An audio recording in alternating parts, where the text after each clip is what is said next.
little later in the podcast, Jason talks about how he doesn't like having to pick between what he wants to shine more in his low end, the kick or the 808, which makes sense when you think about how those have to kind of compete. You know, that's the traditional understanding of those two instruments, is like you kind of have to have them compete based on the frequencies that they perform in. And so he goes on to talk about his theory on how sidechaining allows you to have as much of both as you want. I never liked the fact that you had to choose between the kick and the bass. Hey, what's gonna win? You gotta fucking kick. What frequency? You dip the kick here and you dip the bass there. It's like it's a match. I was like, man. And then that's when that, you know, technique came to part. Like, wait, the kick has the same oomph as the bass. You don't notice it. So that's when I started doing that. The trim tool with the gain, with the clip gain. Double up. So we do the trim tool early in my career, like on that first, when I released it, I was just doing the trim. Okay.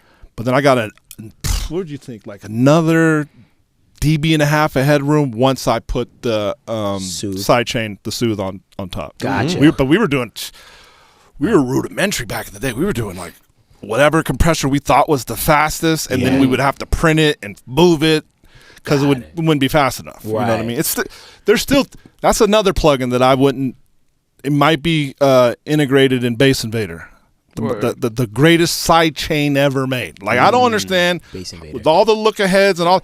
Why can it not start right on that first tick? Right. You know, instead of like a little bit back or whatever. Like doesn't make any sense. Right. Bass Invader. Is that something you're thinking about? No, it's already in production.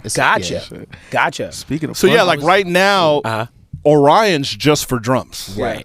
You can use it for 808s and stuff like that, but it's just for your percussive drums, so your kicks, your snares, whatever the case may be. Right. But with Bass Invader, it's a different compressor, same drive section as Orion, different compressor, saturation.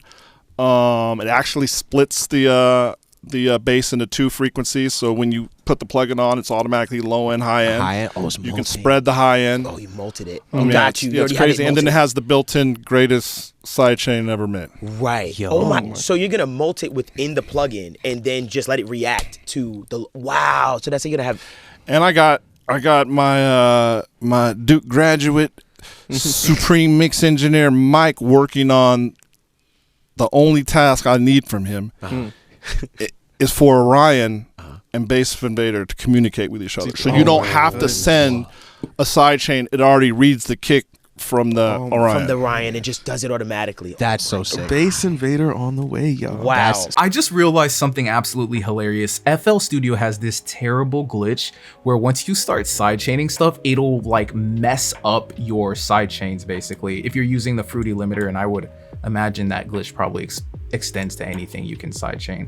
But basically I wanted to show you, I used that sidechaining technique to sidechain another big sounding drum, my clap in this track, to all of the low end stuff to have it kind of shine through, because I always want that main snare or clap to cut through the mix. And in general, you kind of want like your low end to cut through, you want that main clap to cut through, and then you want your lead vox or melody to be something that's very present as well. Come to find out, because of this glitch, my clap never actually sidechained. It glitched out and made like the sub sidechain to the, I don't know what ended up happening, but apparently it messed up my mix a little bit, because I just realized that my clap was not nearly as present in the final mix that I exported as I'm hearing it now that I just fixed it. I'm trying in real time not to get mad about it. Image line, for the love of God, fix the glitch.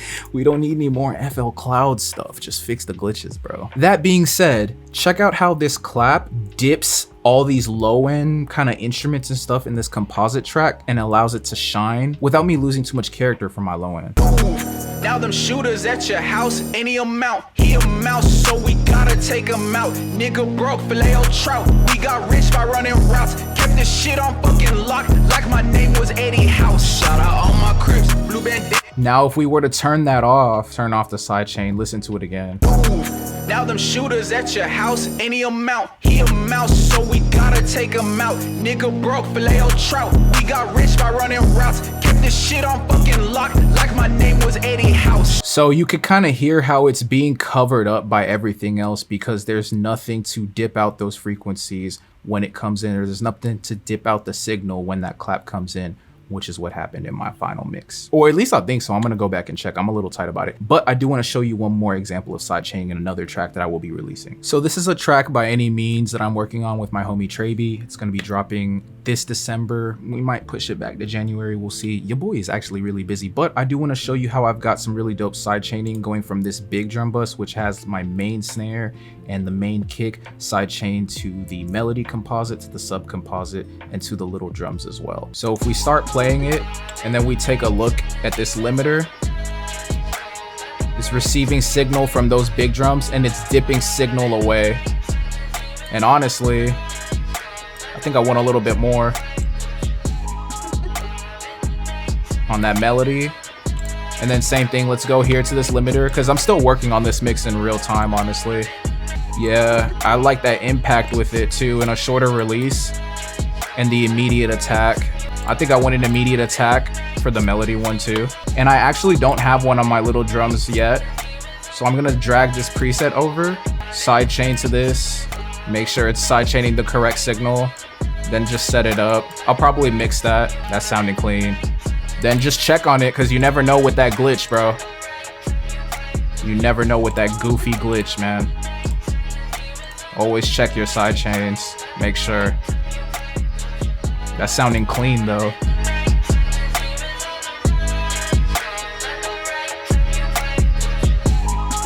Yeah, I can't wait to drop that.